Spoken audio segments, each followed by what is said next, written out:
সুমাস কিচেনে সবাইকে স্বাগতম।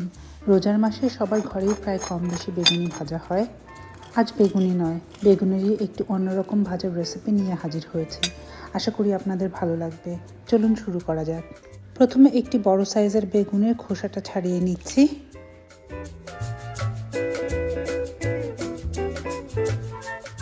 বেগুনটাকে মাঝখান থেকে কেটে দুটো টুকরো করে নিচ্ছি। এবারে একটি টুকরোকে প্রথমে একটু মোটা মোটা করে স্লাইস করে নিচ্ছি, এরপরে লম্বা লম্বি করে একটু মোটা মোটা করে কেটে নিচ্ছি। অনেকটা আমরা আলু যেভাবে কাটি ফ্রেঞ্চ ফ্রাই ভাজবার জন্য, ঠিক সেরকমই এর থেকে একটু মোটা করে কেটেছি।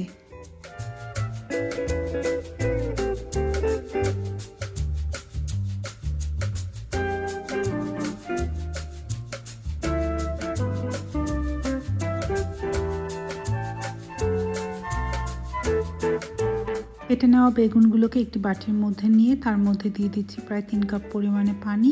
এর সাথে দিচ্ছি 1 চা চামচ পরিমাণে লবণ। এটা দিয়ে প্রায় 5 মিনিটের মতো বেগুনটাকে ভিজিয়ে রাখছি। 5 মিনিট পরে বেগুনটাকে লবণ পানি থেকে তুলে একটি ছাঁকনির উপরে রেখে দিচ্ছি পানি ঝরে যাবার জন্য। এবারে অন্য একটি বাটিতে নিয়ে নিচ্ছি 1 কাপ পরিমাণে ব্রেড ক্রাম্ব। তার সাথে দিয়ে দিচ্ছি 1/4 চা চামচ পাপরিকা। আপনি ঝাল খেতে চাইলে মরিচের গুঁড়ো ব্যবহার করতে পারেন।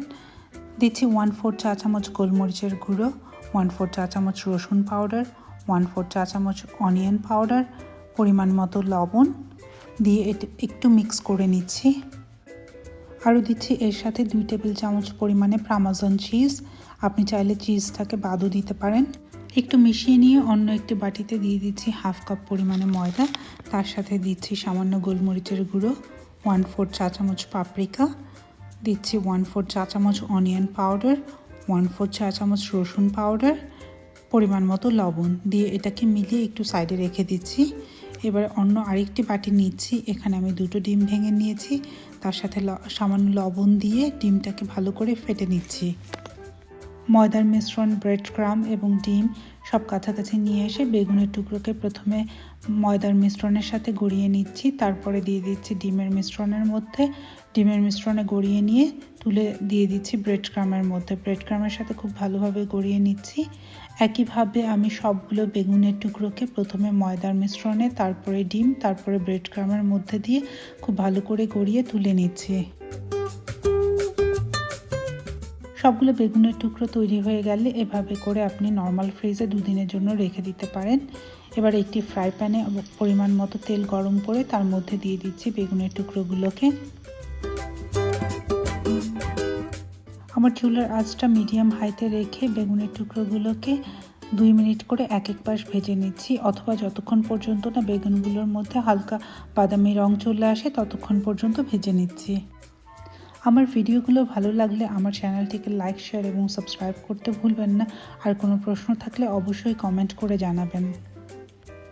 যারা একদম তেলে ভাজা খেতে চান না তাদের জন্য আমি এই বেগুনের স্টিকগুলোকে এয়ার ফ্রায়ারে ফ্রাই করে দেখাচ্ছি। এই জন্য কিছু বেগুনের স্টিক প্রথমে এয়ার ফ্রায়ারের মধ্যে দিয়ে কিছুটা তেল স্প্রে করে দিচ্ছি। এখানে আমি টেম্পারেচার সেট আপ করেছি 350 ফারেনহাইট অথবা 175 সেলসিয়াস। এরপরে এয়ার ফ্রায়ার বন্ধ করে 10 মিনিটের জন্য কুক হতে দিয়েছি। প্রথম 5 মিনিট পরে এয়ার ফ্রায়ারটা খুলে এই স্টিকগুলোকে উল্টে দিচ্ছি। উল্টে দিয়ে আবার এয়ার ফ্রায়ার বন্ধ করে আরও 5 মিনিট রান্না করে নামিয়ে নিচ্ছি। বেগুনগুলোকে একটি প্লেটে তুলে নিয়েছি। এখানে আশা করছি এই শব্দটা শুনে আপনারা বুঝতে পারবেন এটা কতটা মচমচে হয়েছে। ধন্যবাদ সবাইকে আমার চ্যানেলটা দেখার জন্য। আবার দেখা হবে নতুন কোনো রান্না নিয়ে সুমাস কিচেনে। ততক্ষণ সবাই ভালো থাকবেন। ধন্যবাদ।